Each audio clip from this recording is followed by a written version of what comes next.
vienas aš esu, šalia ir Jėzus. Tai vienas aš esu, šalia ir Jėzus. Tai vienas aš esu, šalia ir Jėzus. Eisiu pirmyn, eisiu pirmyn. Nusprendžiau eiti, aš paskui Jėzų. Nusprendžiau eiti, aš paskui Jėzų. Nusprendžiau eiti, aš paskui Jėzų. Eisiu pirmyn, eisiu pirmyn. Eisiu pirmyn, eisiu pirmyn. Eisiu pirmyn, eisiu pirmyn. Pirmas dalykas, ką aš noriu pasakyti, atsiverskim Mato 13 skyrių. Šitą rašto vietą aš jums nekartą rodžiau ir aš tikiu, kad esminius dalykus iš Biblijos mes girdėjom daug sykių, bet mums reikia girdėti jos pastoviai. Todėl, kad aš, pavyzdžiui, galvoju apie krepšininkus. Aš žiūrėjau krepšininkus, kurie žaidžia aukščiausiam lygyje, Amerikoje, NBA. Ir jų klausia, ką jūs darot per treniruotės. Ir žinote, visi krepšininkai be išimties, jie sako vieną žodį. Basic foundations. Tai yra esminius pagrindus mes darome. Pagrindus. Kitaip sakant, tai, ką atėjęs pirmokėlis į krepšinio mokyklą, tai, ką jam užduoda, tai daro NBA žaidėjai, profesionalai. Jie mokinas varytis kamuolį, mesti į krepšinį teisingai. Basic foundations vadinasi. Ką mes darome kaip tikintieji? Mes žinot, ką sakom? Ta eilutę jau girdėjau, tą jau pasakojo pastorius. Ir sakom, klausyk, aš atėjau čia ir noriu vieną dalyką, nustebink mane. Ne? Žinot, kaip galima nustebinti tave? O tai, kad aš parodysiu, kad tu pačių pagrindinių dalykų nežinai. O taip aš nustebinsiu, gerai? Nes mes iš tikrųjų nežinom pagrindinių dalykų. Mums jas reikia girdėti ir girdėti nuo 1 klasės iki 12 ir visą gyvenimą. Ir todėl nėra nei vienos eilutės Biblijoje, kurie mes galim sakyti, aš žinau ir man nebereikia. Ar ne? Ir aš noriu parodyti dar sykį eilutę, kuri labai svarbi yra, kada mums yra sunkus laikotarpis ir kada mus puola. Aš dažnai turiu laikotarpius, kada mane puola, todėl, kad aš esu matomas. Kuo labiau esi matomas, tuo labiau puola. Jeigu esi nematomas, tai gal ir užmirš, kad esi ir nepuls. Ne? Bet jeigu esi matomas, esi puolamas. Jeigu tu esi ant scenos, tada tu esi taikinys. Liaudiškai vadinama patrankų mėsa. Išėjai į priekį, kad pirmą nušautų. Jo. Tai aš esu dažnai puolamas ir šita rašto vieta man labai svarbi, man asmeniškai. Gerai, Mato 13 skyrius. Čia yra palyginimas. Nuo 36 eilutės. Paleidęs minias, Jėzus parėjo namo. Prie jo priėjo mokiniai ir prašė, išaiškink mums palyginimą apie raugės dirvoje. Jis jiems atsakė, sėjantysis gerą sėklą yra žmogaus sūnus. Dirva tai pasaulis, gera sėkla karalystės vaikai, o raugės piktojo vaikai. Jas pasėjęs priešas velnias. Pjūtis pasaulio pabaiga, o pjovėjai angelai. Taigi, kaip surinkamas ir sudeginamas ugnyje raugės, tai bus ir pasaulio pabaigoje. Žmogaus sūnus išsiųs savo angelus, tie išrankios iš jo karalystės visus, dabar žiūrėkit, papiktinimus bei piktadarius. Kas yra raugės? Papiktinimai ir piktadariai. Taigi, ir įmes jos į ugnies krosnį. Ten bus verksmas ir dantų grįžimas. Tada teisieji spindės kaip saulė savo tėvo karalystėje. Palauk. Kas yra teisieji? Teisieji yra tu ir aš, kuriuos išgelbėjo Jėzus Kristus. Taip? Ar mes šiandieną spindime?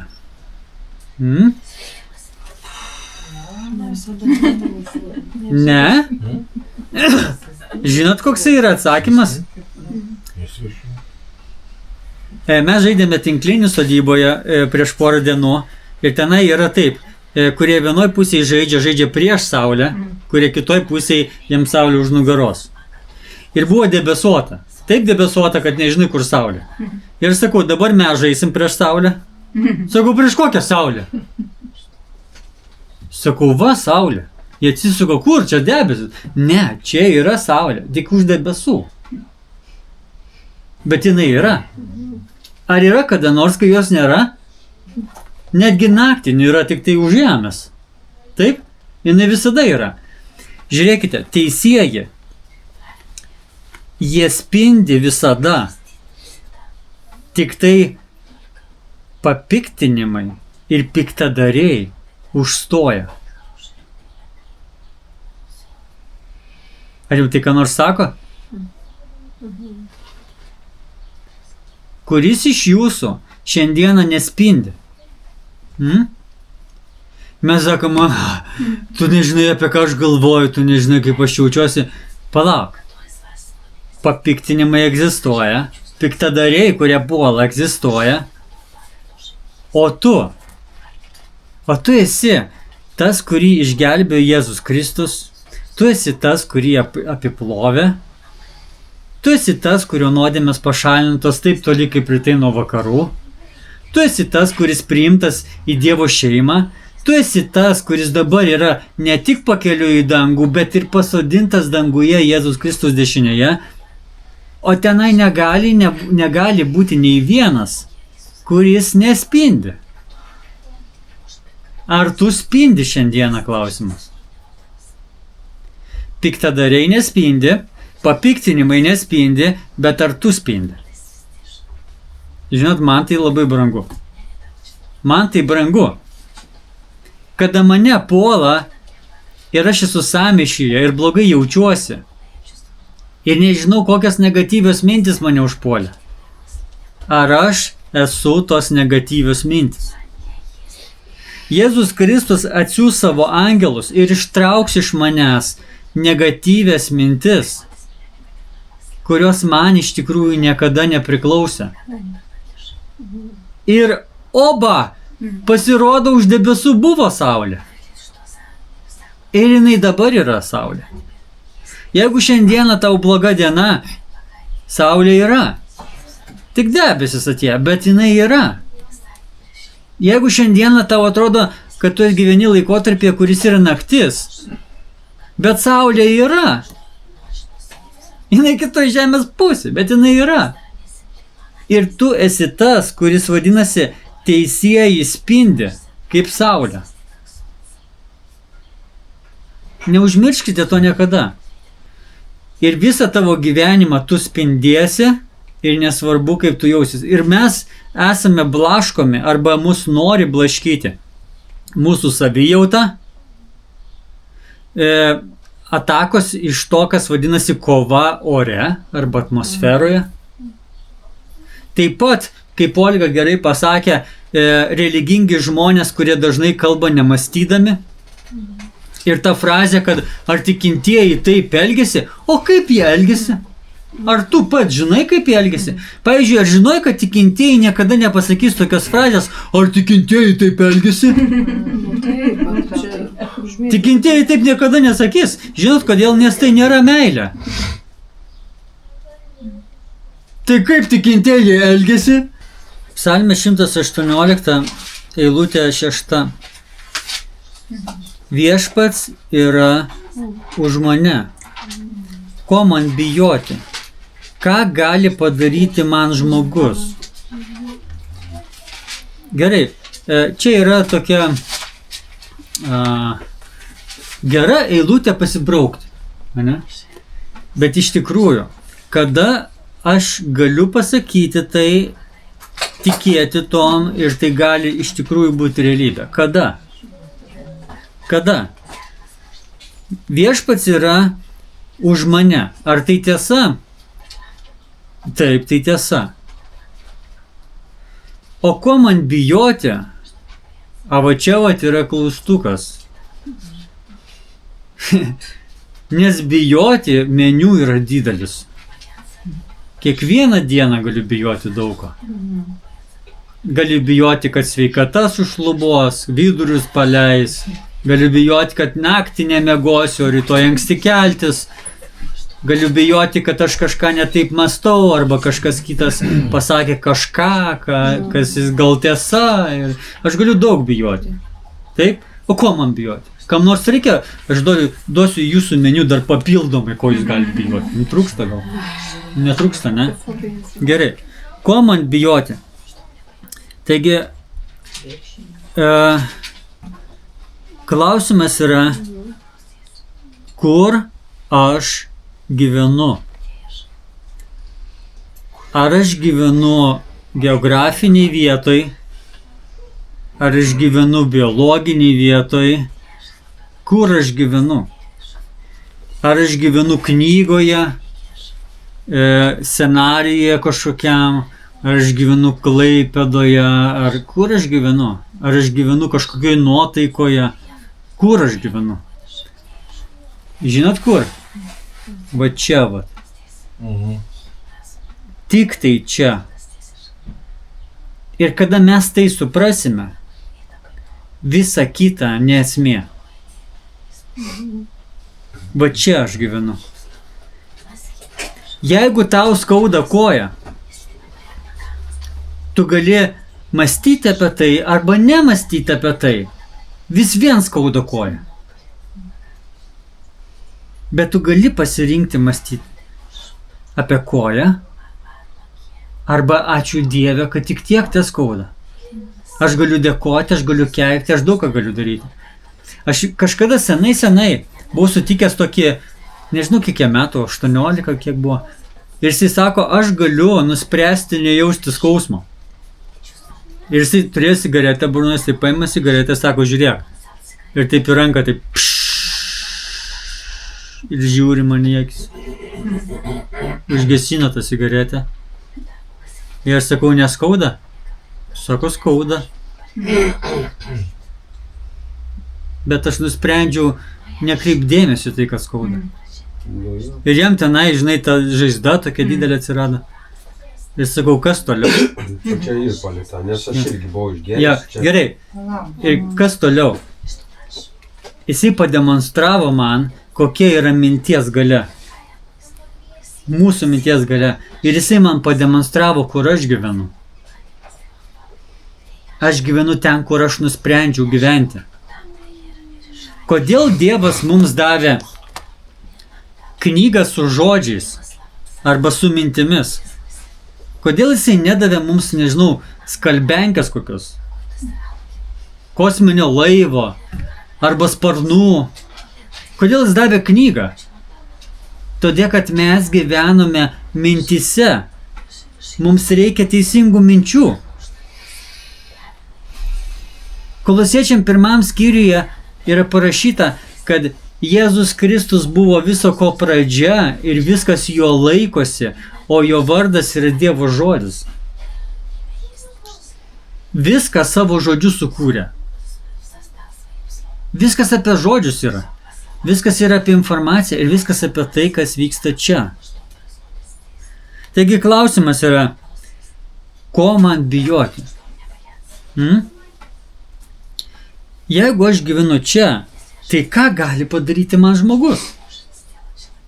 Jeigu aš čia gyvenu. Jisai gali man pasiūlyti, ką mąstyti, bet aš galiu sutikti arba ne. Nes aš negyvenu to žmogaus gyvenimo. Aš neatsakingas už jo žodžius. Aš neatsakingas už jo požiūrį į mane. Aš nevaldau nieko, kas yra aplinkui. Ir jie gali mušti mane. Bet aš nusprendžiu. Jėzus pasakė atleisti priešams. Palauk, mane muša. Todėl, kad mes gyvenam čia. Mes galim atleisti, kai mus muša. Atsiverskime Mato 10 skyrių. Eilutė 28. Čia Jėzus pasakė. Nebijokite tų, kurie žudo kūną, bet negali užmušti sielos. Kodėl? Todėl, kad aš gyvenu toje sieloje. Kūnas yra vežimas, kuris vežioja sielą, bet jie gali mušti kūną, bet ar jie pataiko tau į sielą, klausimas. Tenai vidų. Ar tai, ką jie inicijuoja, ar yra tai, ką aš pasirenku? Jeigu kažkas man sako neapykantos žodžius, ar aš nusprendžiu jo nekęsti? Jeigu kažkas mane apkalbinėja, ar aš nusprendžiu jo nekęsti? Ir jie yra iš išorės. Verčiau bijokite to, kuris gali pražudyti ir sielą, ir kūną pragare. Pragaras yra ne tada, kai tavo kūnas dega, bet tada, kada tavo siela pakliuvo. Tai yra, tu nusprendei mąstyti, ko nereik mąstyti. Ir labai daug žmonių gyvena pragare šioje žemėje. Jie tiesiog mąstė, ko nereik mąstyti. Ir kas nutinka, kai tu nueini pas daktarą ir daktaras sako, tavo kūnas byra iš visų galų. Pirmas dalykas, ką tau reikia padaryti, tai susitvarkyti su stresu. Palauk, man kepenis parėjo, koks stresas. Man raumenis, sutraukė, koks stresas. O taip. Kažkas pataikė į tavo sielą, todėl tavo kūnas irgi pakliuvo į tą patį pragarą. Ar ne? O kas pataikė į sielą? Galbūt kontroliavau visą pasaulį. Galbūt kritikavau visą pasaulį. Galbūt negatyvus buvau. Nešiau naštą, kurio man Dievas neuždėjo nuo prigimties. Ir tai paskui galiausiai ir aš pragare, ir mano kūnas pragare.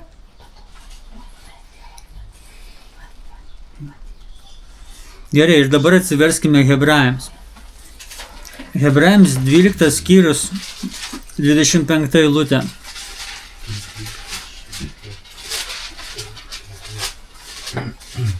Žiūrėkite, kad neatstumtumėte kalbančiojo. Ar Dievas mums kalba? Ar mes girdime? Hebrajams 12:25. Ar jisai mums kalba ir ar mes girdime? Ir mes girdime. Mes girdime jo vedimą, mes girdime jo, kai jisai mus stabdo, mes girdim, kai jisai mums sako, to nesakyk. Tu žinai, kas bus, kai tai pasakysi. Mes girdime, kai jisai kalba tai, kas netitinka pagal mūsų savijautą, o mes pasirinkam savijautą, ar ne? Einam priešingą pusę. Ir jisai sako, žiūrėkite, kad neatstumtumėte kalbančioje, nes jeigu anie neištruko, kai atmetė tą, kuris žemėje davė įspėjimų, tai yra Jėzų Kristų atstumė, tai jo labiau neištruksime mes, nusigręžę nuo to, kuris kalba iš dangaus. Tas, kuris žemėje, Jėzus Kristus, jisai kalbėjo ir tu galėjai sakyti, gerai, aš einu namo, aš nebeklausysiu. Bet dabar jisai apsigyveno ten viduj, kur tu eisi namo?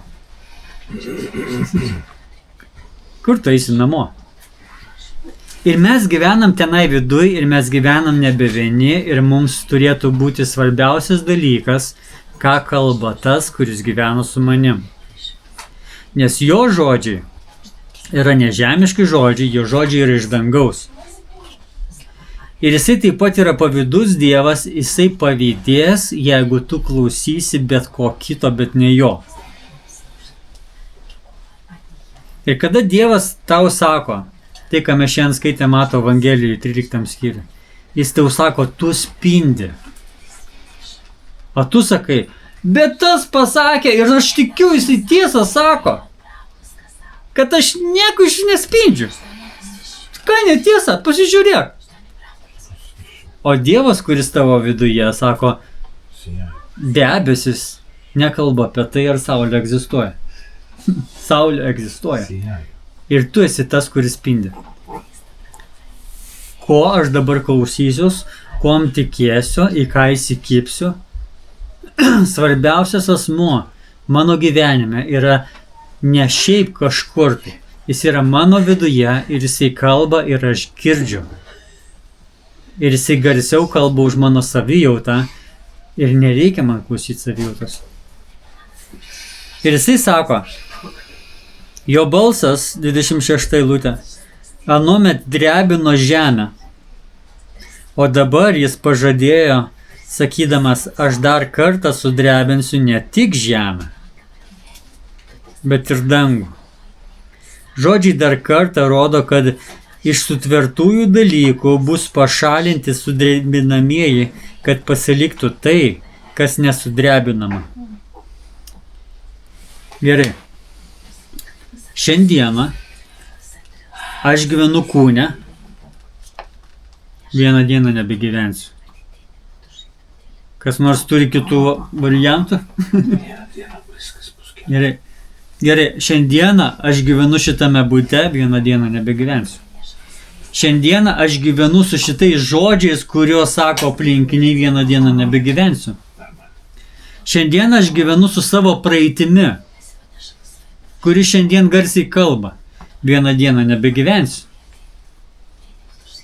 Šiandieną aš pasižiūrėjęs į veidrodį matau vaizdą, apie kurį daug kas gali pasakoti daug kritiškų žodžių. Vieną dieną to nebebus. Kas liks? Aš, kuris spindžiu, ir tas, kuris padarė, kad aš spindėčiau. Viskas. O šiandieną ar kas nors kita yra svarbu? Išskyrus tai, kad aš spindžiu ir gyvenu su tuo, kuris padarė, kad spindėčiau. Ir jis sudrebins, ir iš tikrųjų tiek ir tai liks. Yra du garantuoti pasaulyje dalykai. Žinot kokie? Mokesčiai ir mirtis. Daugiau nėra garantuotų dalykų. Taip? Ir ne, ten bus mokesčiai. Tu sugebėk neturėti mainų sistemos. Visiems kažkur kažką reikės tau.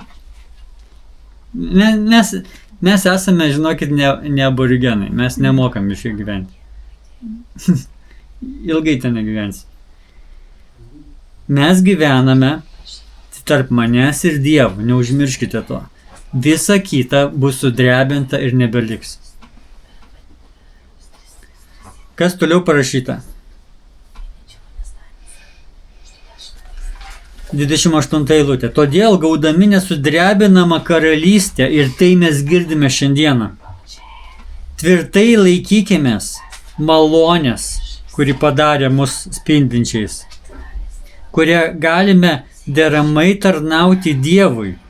Tai yra su šypsena ir laisvė ir be priespaudos, nes nebėra priekaištų.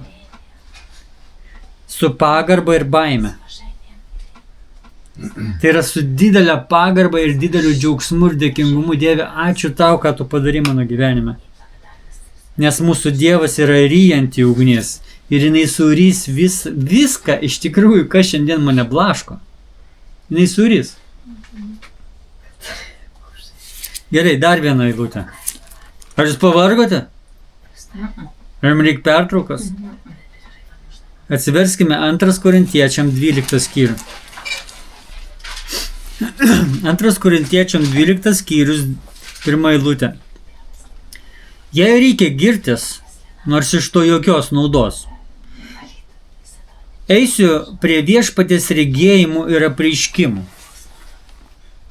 Pažįstu žmogų Kristuje, kuris prieš 14 metų, ar kūne, ar be kūno nežinau, Dievas žino, buvo paimtas iki 3 dangaus.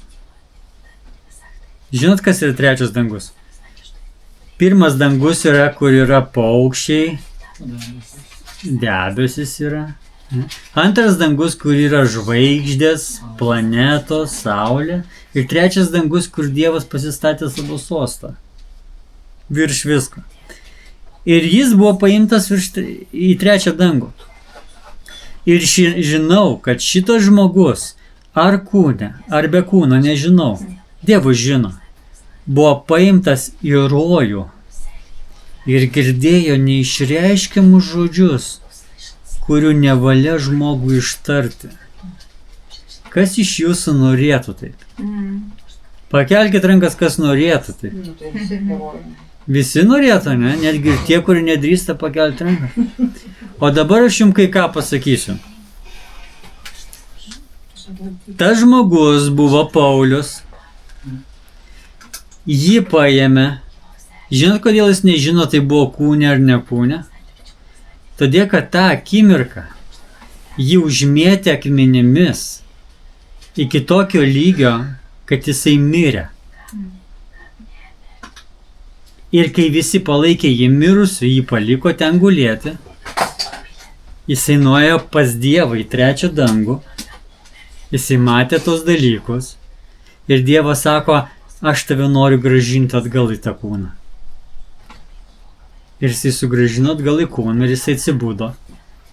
Visas užmėtytas akmenimis, jį kažkaip ten atgaivino ir jisai dar kažkiek gyveno. Gal kas nors nori 3 dangų? Gal neužmėtyti akmenimis? Lepūnėliai jūs. Jūs lepūnėliai. Ir aš lepūnėlis, tarp kitko. Aš irgi nenoriu tokiu būdu į 3 dangų. Bet jeigu tu nori arti to, kuris brangiausias iš visų, tau reikia, kad tave nužudytų. Ir mes turime pasaulį, kuris mus žudo. Žinot, ką jisai daro? Jisai puola su fraze, o aš sakau, tu puoli mano išorę, o viduje aš artėju prie to, kurio vienintelio klausausi. Štai yra 3 dangus. Kokiais žodžiais jūs galite papasakoti to žmogaus elgesį, kurį puola iš visų pusių, o jis vis dar šypsosi, nes iš tikrųjų laimingas būdamas su Dievu. Čia 3 dangus, kurio, kaip ten parašyta, kurio nevalia ištarti žodžiais, nes nėra žodžių, kurie galėtų apibūdinti, kas jis per ateivis. Jį puola iš visų pusių, o jis laimingas su Dievu. Su kokiu Dievu? Tu esi su sąšlovo, laikomas sąšlovomis, bet tu vis laimingas. Ir čia yra 3 dangus. Ir vat kuomet mes esame sudrebinami ir vis tiek esame su Dievu laimingi, tai mes gyvenam ten, kur reikia gyventi ir gyvenam nepriklausomi nuo to, nuo ko nereikia būti priklausomi. Ir tai yra dangus. Ir mes esam šiandieną pašaukti taip gyventi. Mes galime, žiūrėkit, mes galime būti šioje žemėje kūniškai, ane? Spindėti už debesų, bet tik poziciškai, atseit. Mes tenai saulė už debesų, atseit, bet manęs nešviečia jinai. Arba mes galime sakyti, kol kūnas mano čia, mano galva yra ten už debesų ir jinai spindi su Dievu. Ir kol mano kūnas čia eina į darbą, aš spindžiu su Dievu, pakeliu eidamas į darbą. Ir pakol mane šičia muša, kas tai bebūtų, ar pašlysiu sveikata, ar finansai, ar aplinkybės, kol mano kūną muša šioje žemėje, aš spindžiu, nes aš už debesų gyvenu. Štai taip mes esam pašaukti gyventi šioje žemėje.